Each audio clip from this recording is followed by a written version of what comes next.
고품격 날라리 방송 한준희 장전의 원투펀치 51회 2부입니다. 챔피언스리그 8강 맨체스터 유나이티드와 레알 마드리드 16강 2차전 리뷰해 보겠습니다.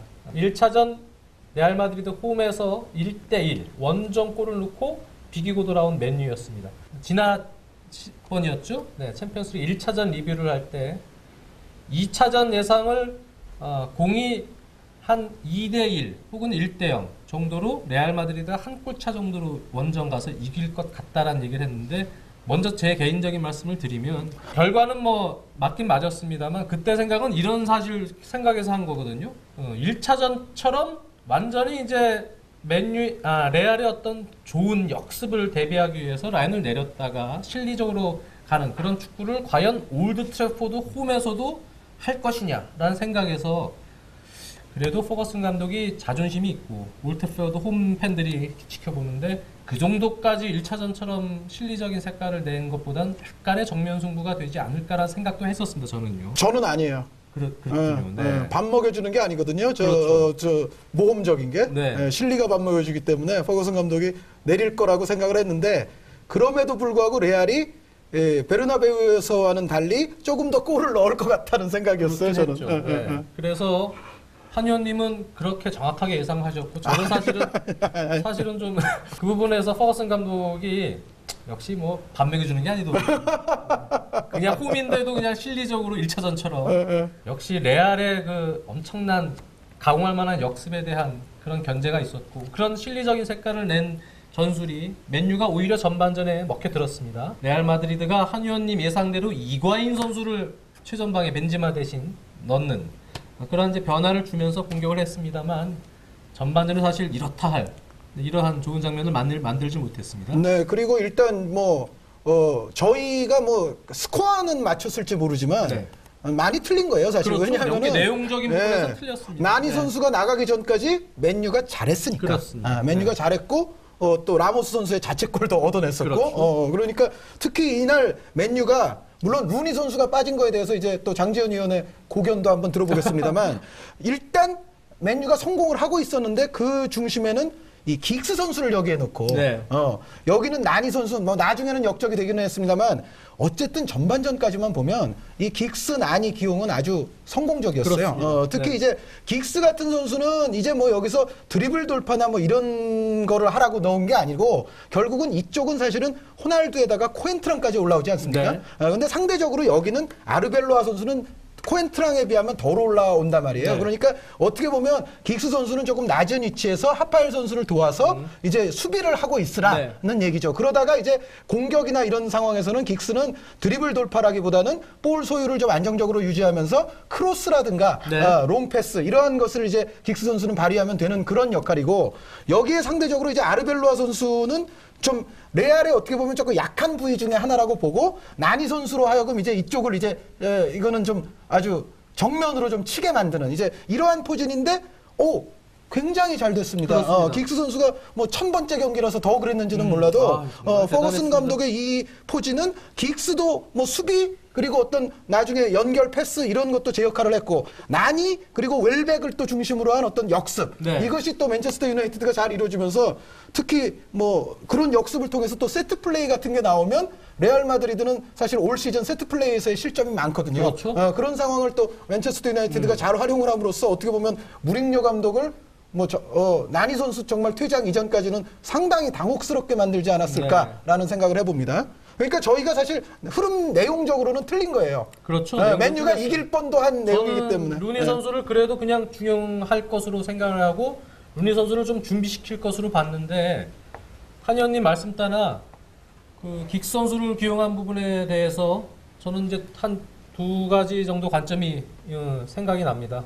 첫 번째는 일단 1차전 때 제일 잘하는 선수는 사실 웰백이었습니다. 그리고 반페르시의 존재는 사실은 필요하거든요. 무조건 이제 웰백과 반페르시의 최근 폼이라면 일단 기용을 해야 하는 상황에서, 이날 웰백은 사실 역습에서의 또 역할을 수행을 위해 또 중앙 세컨 스트라이커 역할을 맡았는데, 나니 선수 같은 경우는 이날 맨유의 전체적인 전반전 컨셉 내렸다가 빠르게 역습 나가는 상태에서는 필요한 자원이고요. 그리고 긱스 선수는 그 전에 얼마 전 경기에서도 풀타임을 뛰었었는데 긱스 선수. 네. 이걸 제가 중계를 했었어요. 네. 그때도 되게 잘했습니다. 90분 동안 풀타임인데도 상당히 잘했습니다. 그러니까 제 생각에는 그 레알 원정 때 루니가 측면 오른쪽 윙포드로 갔는데 사실 그렇게까지 중원에서 왕성한 과거처럼 네. 그런 것도 보여주질 못했거든요. 그러니까 제가 볼 때 첫 번째는 역시 먹고 살아야 되니까 지금 누가 좋은가 90분 동안 누가 좋은가에 대한 부분에서 그냥 쉽게 얘기해서 무슨 이적설이나 이런 걸 떠나서 오히려 긱스를 그냥 90분을 한번 돌리고 그리고 루니가 조커로 나가는 형태가 지금 폼에서는 나을 수도 있다 이렇게 판단을 했고 또 하나는 긱스 선수가 역시 나갈 때 세트피스 상황에서 네. 좋은 킥을 킥력을 갖고 한영님께서 있으니까. 네. 발휘할 수 있기 때문에 그런 두 가지 정도의 어떤 장점을 보고 투입을 시켰고 그것이 그대로 보여줬습니다 경기장에서. 그러니까 한 줄만 부연하자면 수비적으로도 루니보다 긱스가 낫다는 판단을 했던 거예요. 그렇습니다. 몸 상태만 봤을 때는. 그러니까 루니 선수의 1차전에서 루니 선수를 왜 너무 수비적으로만 썼느냐 말도 많았지만 루니가 수비면에서도 완벽하지 않았거든요. 그렇습니다. 1차전을 네. 냉정하게 맞습니다. 보자면. 그래서 오히려 긱스가 수비도 더 나을 것이라는 생각을 했던 것 같아요. 네. 그런 부분에서 사실 그래도 이게 루니가 나가는 게 낫지 않겠느냐라고 결과론적으로 또 얘기하실 분들도 있겠습니다만 경기 내용만 놓고 볼 때는 상당히 좋은 선택이었다라는 게 첫 번째고 두 번째 역시 팬들이 이제 가장 관심거리인 후반전 반전 상황에서 라니 선수에게 과연 퇴장을 줄 만한 정도였냐 퇴장이냐 이 부분에 대한 얘기 같습니다. 누가 먼저 할까요? 먼저 해보세요. 왜냐하면 저희가 이 녹화 전에 좀 나눈 얘기가 있는데 네. 장 의원님이 먼저 하셔야 그게 맞을 것 같아요. 그렇습니다. 이 맥락이. 생각이 좀 달랐습니다. 조금 달랐어요. 네. 저는 그냥 쉽게 저는 중계 중에도 그런 표현 가끔 쓰는데요. 주심들이 한 10명이 있으면 몇 명 정도는 저런 판정을 내릴 것 같은 판정 아닌가 생각이 듭니다. 이게 주심이 사람이 보는 거기 때문에 느린 그림으로 봤을 때는 나니 선수의 부딪히고 나서의 마지막 이 동작 이 동작이 약간 고의성이 있고 그렇게 봤기 때문에 퇴장을 줘도 무방하다 이렇게 보여지는데 과연 이제 주심이 순간적으로 부딪혔을 때 공을 보고 달려가다가 약간 충돌성 이제 비슷한 네. 가격이었는데요.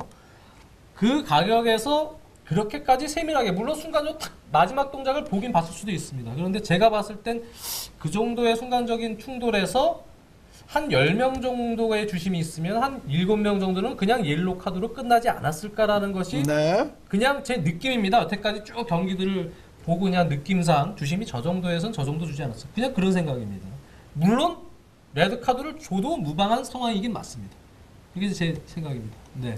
거기까지의 장 의원님 의견에 저도 100% 동의합니다. 그렇습니까? 네. 그런데 그럼에도 불구하고 네. 저는 퇴장이 더 맞다고 제가 직감적으로 느낀 거는 뭐냐면 보통 나쁜 짓을 하고 나면 아주 그러니까요. 거기 왜 누워있어? 좋은 신용을 합니다. 그러니까 맞습니다. 특히 네. 이제 자기가 다쳤다든가 혹은 아니에요. 네. 뭐 이제 이거를 과하게 한다든가 보통 나쁜 짓 한 아이들이 그런 제스처를 하거든요. 맞습니다. 제 생각에는 만약에 정말로 공을 따내기 위해서 진짜 우발적으로 들어갔는데 이렇게 부딪혔어요.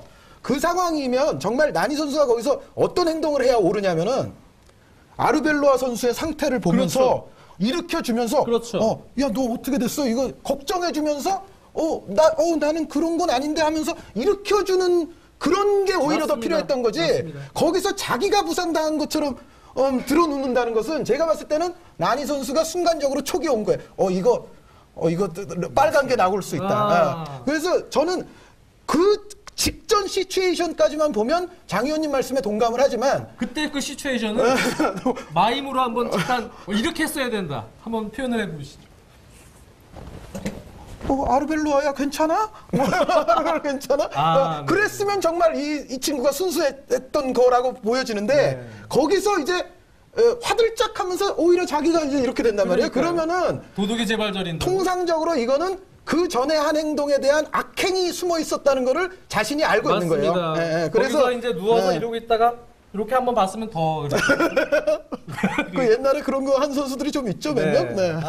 저도 그거 동의합니다. 딱 하자마자 벌써 이러고 가갖고 괜찮냐 이러고 심판한테는 이래야지 거기서 레드카드 나오면 이렇게 돼도 이게 되는데 거기서 누워서 이러고 있으면 부심이랑 얘기하면서 얘 왜 누워서 이렇게 검사 벌써 막 의심이 든다는 얘기. 게다가 뭐 근본적으로 참. 그 차키르 주심이 네. 대단히 엄격한 주심입니다. 네. 그러니까 얼마 전에 클럽 월드컵 중계 때도 이제 나왔던 그렇죠. 주심입니다만 네.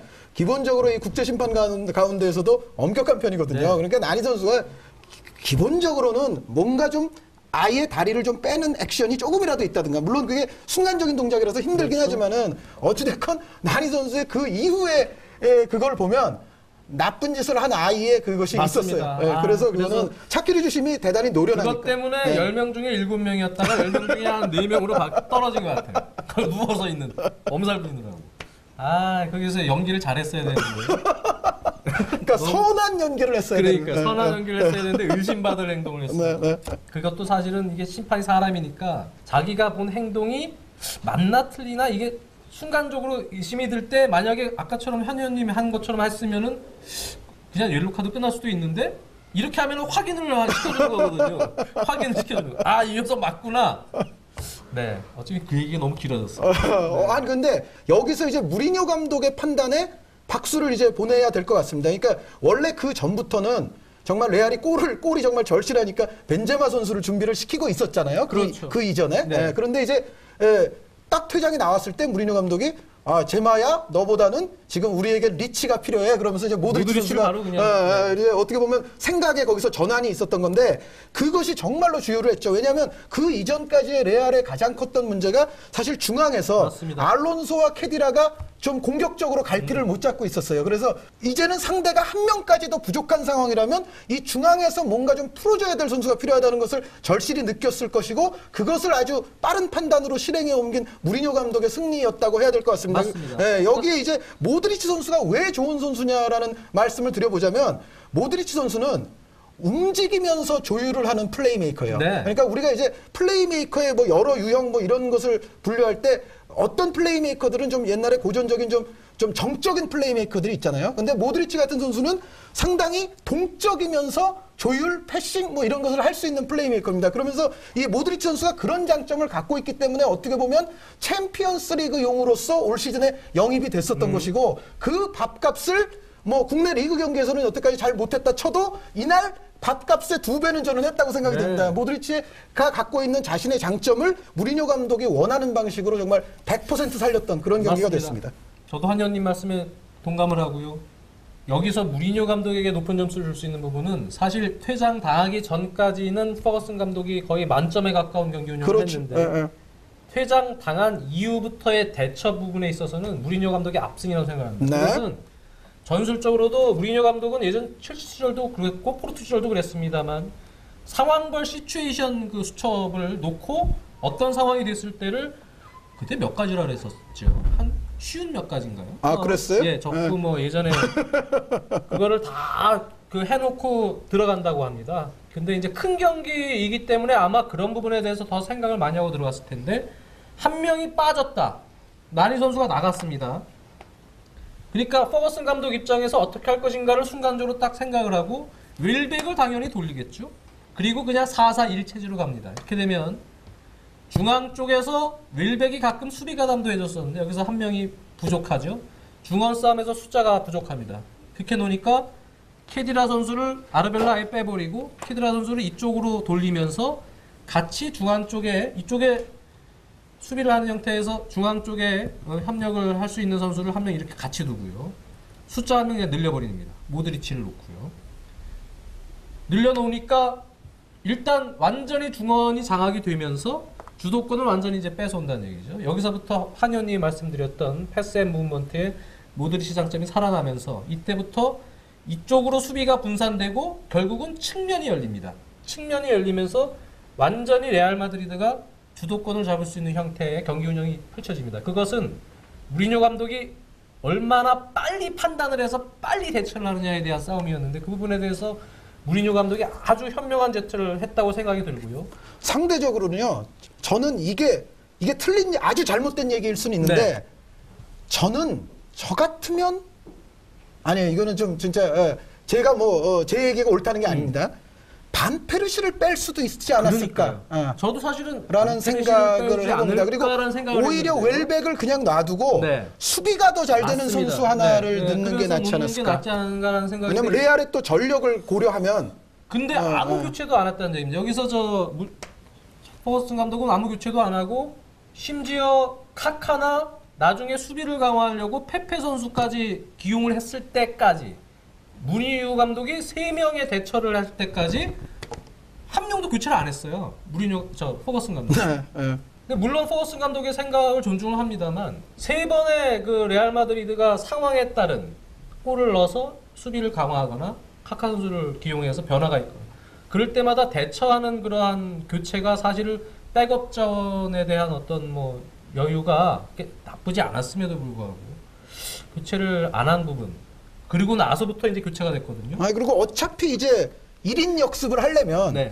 반페르시 선수보다는 웰백 선수가 낫지 않았을까? 네, 결과론적인 뭐 부분이니까. 퇴장을 안 당했더라도 아마 무리뉴 감독이 교체 카드에 대한 시나리오가 있었을 겁니다. 네. 이렇게 해서 조금 더 공격적으로 나가는 상황이 됐을 텐데 그렇게 될 경우에는 다만 그런데 무리뉴 감독도 이 카카 선수가 들어와야 되는 바람에 네, 그렇죠. 디마리아 사실은 카드를 좀 잃은 상황이었어요. 그렇죠, 그러니까 잃었죠. 정말 카드는 벤제마와 모드리치 둘밖에 그렇죠. 없었습니다. 그래서 어떻게 보면 맨유가 정말 조금만 더 운영을 잘했으면 나니 선수 안 나가고 두 번째 역전골 넣으니까 벤제마 바로 집어넣었죠. 그랬으면은 네, 그리고 나서 다른 카드를 넣으면서 이제 변화를 했는데 후반전의 어떤 순간적인 대처 능력에 있어서는 이날 젊은 무리뉴 감독이 그래도 조금 앞서지 않았나라는 생각이 있는 경기였고 맨유 입장에서는 사실은 좀 판정에 대한 부분을 얘기를 안 할 수가 없는 아쉬운 그런 또 경기였다. 한 줄만 더 추가하면 네. 저희가 이적 시장 뭐 몇 편에 걸쳐서 해드렸습니다만 디에고 로페스 선수 얘기하지 않았습니까? 좋은 키퍼예요. 뭐 메시 선수의 페널티를 최초로 막아냈던 공식 경기에서 그 말씀도 드렸었는데 디에고 로페스 선수가 정말 왜 훌륭한 골키퍼인가를 다시 한번 또 증명을 했습니다. 또 막판에 결정적인 헤딩, 슈팅 이런 거 그냥 거미손처럼 막아냈죠. 네, 그래서 결국은 한 골 한 골 중요했던 상황에서 레알 마드리드가 수비적인 부분에서도 또 몇몇 좋은 활약을 했던 선수들이 있고 감독의 지략 대결도 볼만했는데 전후반 역시 희비가 교체됐다. 그리고 심리적으로 퇴장당하고 나서 퍼거슨 감독이 제가 볼 때는 좀 흥분한 느낌이 있었습니다. 상당히 흥분한 느낌에서의 이게 좀 그냥 퇴장당하면 냉정하게 그래 지금 상황에서 다시 대처하는 항의하러 일단 나오셨잖아요. 네, 나왔다가 이제 냉철하게 다시 한번 이렇게 대처할 수 있는 거를 또 생각하고 그랬어야 됐는데 그런 부분에서는 이날 경기 인터뷰도 안 나오셨잖아요. 그래서 끝나고 조금 이제 그런 부분에서 약간 격앙적인 퍼거슨 감독이 후반 막판에 좀 무너지지 않았나 라는 생각도 있습니다. 자, 어쨌든 경기는 끝났습니다. 레알 마드리드가 경기 내용과는 좀 뭐 상관없이 어쨌든 결과적으로 8강에 진출하는 그런 상황이 됐습니다. 자, 두 번째 경기 파리 상제르맹과 발렌시아 경기입니다. 1차전 발렌시아 미스테아 스타디움 가서는 파리 상제르맹이 원정 2골 넣고 막판에 실점하긴 했습니다만 2대1로 승리를 했습니다. 네. 2차전 예상 저희가 뭐 2골을 무조건 넣어야 되는 발렌시아의 입장이었기 때문에 2차전에서는요. 역시 파리 상제르맹이 1차전처럼 안정적으로 내렸다가 실리적으로 가는 그런 색깔을 유지하면은 뭐 그냥 최소한 무승부 정도 이상의 성과는 낼 수 있을 거다라 예상을 했었고요. 결과적으로 뭐 팬들로부터 비난받는 그러한 결과가 되진 않았습니다. 네, 저희 예상대로 이제 되긴 됐습니다. 이번 라운드는 쉬웠어요. 그렇죠. 네. 자, 기본적으로 질라탄 이브라히모비치가 1차전 때 막판 퇴장 때문에 못 나왔고 베라티 선수 경고누적으로 못 나왔던 거였습니다. 그래서 질라탄의 공백 이것이 이제 제일 저번 얘기 때도 제일 이제 문제가 되는 부분이었죠.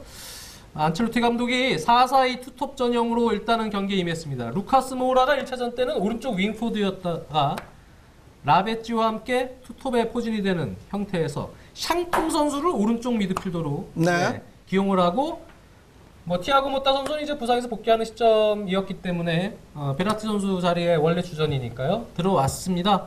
그리고 마투이디. 마투이디. 네. 전북의 정혁 선수처럼 가장 빛났던 선수 중에 한 명이 아닌가. 네. 그리고 뭐 파스토레 왼쪽에서 경기 조율을 같이 해줬고요. 막스웰, 그 다음에 티아고 실바가 복귀를 하면서 알렉스와 함께 아주 안정된 수비 라인이 구축이 됐습니다. 그리고 잘레 선수가 오른쪽 수비에 포진된 4-4 형태로 임했는데요. 발렌시아가 변화를 좀 줬었습니다. 그런데 이제 발렌시아는 근본적으로 좀 아쉬움이랄지 이런 네. 부분들이 좀 있었어요. 여기 중앙 수비 쪽에 부상자가 많아서 마띠우 선수가 이제 중앙 수비로 들어왔고 네. 그리고 가장 제 생각에 하나는 문제고 하나는 아쉬움인데 이 조앙 페레이라 선수가 몸 상태가 정상이 아니었습니다. 그렇습니다. 그래서 벤치에는 있었는데 사실 이렇게 2골씩이나 필요한 경기라면 조앙 페레이라의 공격력이 절대적으로 필요하거든요, 발렌시아가. 근데 조앙 페레이라 선수를 선발로 집어넣기가 좀 어려웠다는 거. 그 점이 발렌시아의 이제 아쉬움이고 또 한 가지는 이제 아쉬움이라기보다는 약간 이해가 덜 가는 부분은 알벨다 선수보다는 아예 에베르 바네가 선수를 처음부터 냈어야 네. 되지 않을까. 알벨트 선수가 옛날 같은 그런 중원에서의 어떤 기동력이나 전체적인 움직임이 좀 미진한데 라베치로 처음부터 이게 골을 넣어야 되는 경기 아닙니까? 네, 그러니까 바네가 선수가 들어왔어야 되는 이유는 뭐 한 줄로 정리하면 발렌시아에서 그래도 가장 창조적인 선수입니다. 바네가 선수가. 그렇기 때문에 전체적으로 바네가 선수가 없이 이제 티노 코스타 선수, 파레오 선수 이 선수들의 어떤 패싱으로서 양 측면과 솔다도 선수에게 좋은 찬스를 만들기가 쉽지가 않거든요. 네. 그래서 바네가 선수가 애초부터 있었어야 솔다도라든가 이 측면 공격수들도 더 잘 살릴 수가 있었다 이런 생각을 해봅니다. 그러니까 전체적으로 정말 골이 필요한 경기인데 여기에 조앙 페레이라가 나서기가 어려웠다는 거 그리고 바네가를 애초부터 선택하지 않았다는 거는 제 생각에는 발렌시아가 여기서 이미 좀 어려웠다 이렇게 맞습니다. 생각이 됩니다. 바네가 선수 그 결과론적인 뭐 부분일 수도 있겠습니다만 이런 부분이랑 1차전 때 사실 파리 상제르맹이 빠른 역습으로 공격 전환을 했을 때 막수엘이 아무래도 많이 올라가는 선수니까 네. 이쪽에서 페굴리 선수와 조앙 페레이라가 좀 많이 측면 쪽을 좀 열어줬어야 했는데 이걸 잘 못해줬었잖아요. 이 페굴리 선수가요 사실 시즌 초반에는 솔다도보다도 골을 많이 넣으면서 그러니까요, 네. 발렌시아를 먹여 살렸던 기간이 있어요. 그런데 최근의 폼을 보면 좀 그렇지가 못한 것 같습니다. 이 페굴리 선수가 이날도 좀 실망스러웠던 선수 중에 한 명이었죠. 네. 바라간과의 공격 오른쪽 라인이 여전히 이날 살지 못했고 오히려 조나스 선수가 폼이 좀 괜찮아 보이더라고요. 네. 조나스와 솔다도 선수가 사실 공격에서는 코스타 선수와 함께 좀 역할을 좀 많이 했던 그런 경기였는데 결과론적으로 보면은 역시 공격 과정에서의 한계, 네.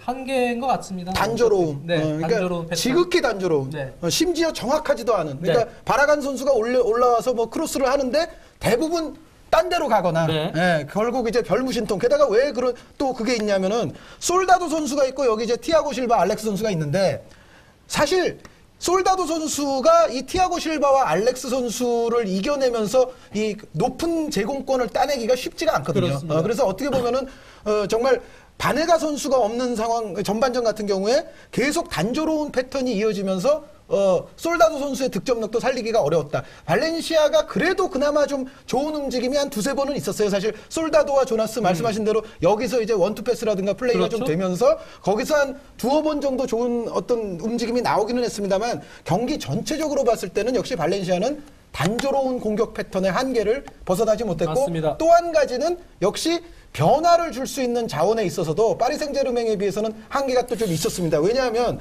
이날 메네즈 선수가 파리 생제르맹은 부상이기 때문에 처음에 이제 루카스 선수를 선택을 했다가 나중에는 이제 루카스 선수가 여기로 가고 샹톰 선수가 여기로 들어오고 가메이로 선수가 들어왔는데 네. 사실 이 케빈 가메이로 선수가 프랑스 리그 좋아하시는 분들은 다 아시겠습니다만 대단한 선수입니다. 그러니까 빅리그들에서도 데려올려 아마 제 생각에는 발렌시아도 과거에 관심이 있었던 그럼요. 선수예요. 네. 그래서 가메로 이 가메이로 선수가 사실 어디를 가더라도 잘 뛸 수 있는 공격수인데 파리 생제르맹에서 좀 밀려 있기는 합니다만 역시 이 선수가 나왔을 때 또 파리 생제르맹은 좋은 유익함을 얻었거든요. 그래서 역시 교체 자원의 어떤 폭에 있어서도 파리가 셌다. 네. 뭐 이렇게 보여집니다.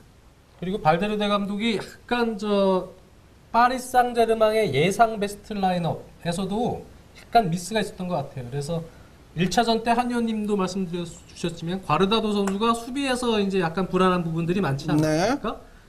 이날 이제 시소코 선수가 나왔는데 이날 파리 상제르맹은 루카스 모우라, 괴롭히던 루카스 모우라가 중앙으로 가버렸거든요. 샹톰 선수는 수비하러 이제 가만히 있는 거예요. 여기. 네, 여기서 샹톰 선수가 수비하러 가버리다 보니까 오히려 공격에서 상대가 공격할 수 있는 공간을 그냥 줘버리고 여기서 수비가 그냥 오히려 된 상황에서 중앙 쪽이 아무래도 알벨다 선수가 있는데 루카스 모라가 이런 데서부터 드리블로 들어가서 네. 같이 라베츠와 함께 휘저어주니까 중앙 쪽이 오히려 좀 상당히 불안해진 그런 부분이 있는데다가 또 막판 가서는 또 이게 가메이로까지 바뀌고 네. 체력이 떨어진 발렌시아를 상대로 빠른 자원들 이 세 명의 루카스 모라까지 해서 세 명의 자원들이 다시 들어가니까 거기서부터도 또 역습을 당하면서 수비적으로 또 문제가 많이 발생하는 여러 가지 악재가 겹쳤던 경기 아닌가. 전체적으로 보면 전략 면에서도 안첼로티 감독이 뭐 이겼다 이렇게 봐도 무방한 파리 상제르맹이 뭐 좀 여유 있게 네. 경기 운영을 한 끝에 올라갔다 이렇게 볼 수 있겠습니다. 네, 전략 전술 플러스 선수 면에서도 역시 네. 파리 생제르맹이 좋았다는 생각이고 다만 이제 파리 생제르맹의 팬들은 조금 아쉬운 것이 질라탄 선수가 없는 공백을 좀 크게 느꼈고 네. 그리고 바네가 선수가 그래도 발렌시아에 투입된 이후에는 미드필드에서의 어떤 패싱 그러니까요. 플레이에서 좀 파리가 밀렸거든요. 그래서 그런 부분은 이제 파리 생제르맹이 만약에 챔피언스리그에서 우승까지 가기 위해서는 조금은 이제 맞습니다. 개선이 필요한 그런 부분이라고 볼 수가 있겠는데 제 생각에는 그럼에도 불구하고 파리 생제르맹이 중요한 다크호스가 될 것 같아요. 왜냐하면 최근도 그렇고 전체적인 시즌으로 봐도 프랑스 리그에서는 곧잘 지거든요. 네. 곧잘 지는데 오히려 제 생각에는 파리 생제르맹의 어떤 전술과 멤버는 챔피언스 리그에 훨씬 더 적합합니다. 그러니까 오히려 프랑스 리그에서 게임을 하면은 생각을 해보세요. 대부분의 프랑스 리그 클럽들은 파리 생제르맹의 멤버만 봐도 약간 이게 위압감이 들잖아요. 그렇죠. 프랑스 리그 내에서 경기를 할 때는 파리 생제르맹을 상대로 대부분의 팀들이 수비적인 운영을 많이 합니다. 그래서 오히려 거기서는 이제 점유율을 가지고 공격을 해야 되는 입장인데 챔피언스 리그에 나오면 파리 생제르맹이 호화 멤버를 갖고도 오히려 수비를 하고 있단 네, 말이죠. 그렇죠. 그러니까 오히려 이 안첼로티 감독의 이 전술과 전체적인 구성으로 봤을 때는 제 생각에는 프랑스 리그에서 몇 번을 지든 상관이 없어요. 파리 생제르맹은 유럽에 나왔을 때 오히려 더 잘할 수 있는 팀이라는 네, 생각이 듭니다. 맞습니다. 예. 한 가지 이제 아쉬운 점이 있다면 제 생각에는 이제 강팀과 만날 때는 역시 이날도 질라탄이 빠지니까 파스토레 정도만 어떤 꼭지점 역할을 수행하는 선수가 있는 상황이었는데 질라탄이 같이 이제 내려와 주면서 받아주고 들어가는 이런 선수가 부족하다 보니까 공격 전개, 중앙 거쳐 들어가는 전개 과정이 1차전에 비해서 매끄럽지 않았거든요.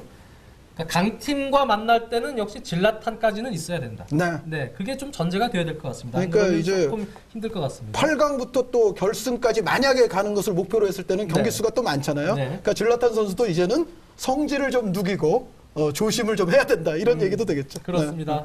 자, 어쨌든 8강팀 4팀이 가려졌습니다. 저희가 예상했던 경기들이 대부분 맞았고 샤크타르는 그냥 떨어졌습니다. 저희가 틀렸습니다. 죄송합니다. 유벤투스야 뭐 그냥 뭐 1차전에서 거의 끝났다고 봐도 무방한 상황이었기 때문에 올라갔습니다. 자, 챔피언스리그 경기 레알 마드리드와 파리 상제르맹이 8강에 올라갔던 그 경기에 대한 리뷰들을 해보는 시간 가졌습니다. 자, 마지막으로요. 네. 뭐 또 있어요? 마지막으로 그냥 하나. 루니 선수는 루니 선수.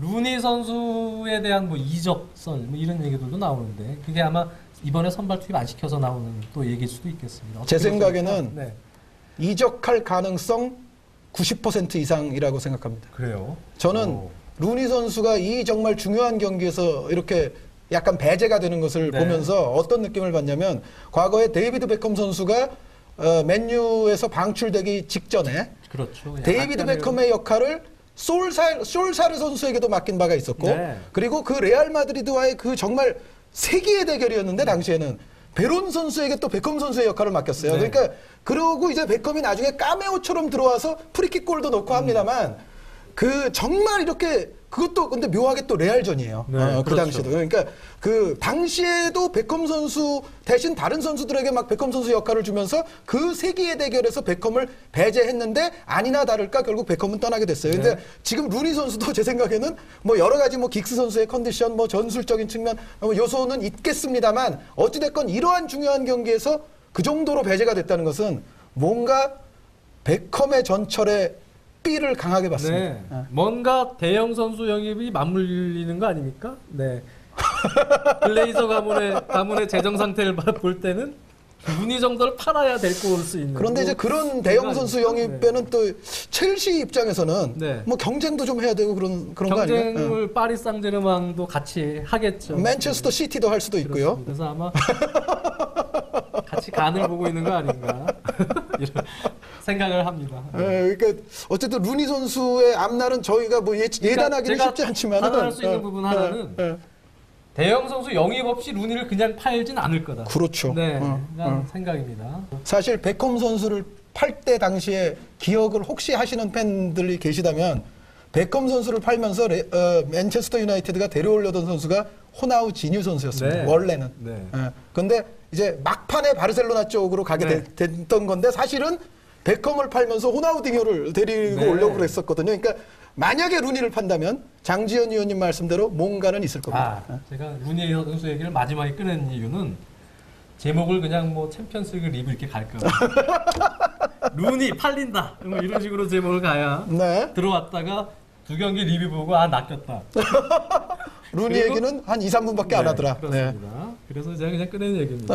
요즘에 제목들을 그냥 이렇게 좀 무미건조하게 달아주시더라고요. 자, 한준희 장전의 원투펀치 51회 1, 2부 K리그 클래식과 챔피언스리그에 대한 이야기 나눠보는 시간 가져봤습니다. 다음 주 52회 찾아뵙겠습니다. 감기 조심하시고요. 다음 시간에 뵙겠습니다. 감사합니다.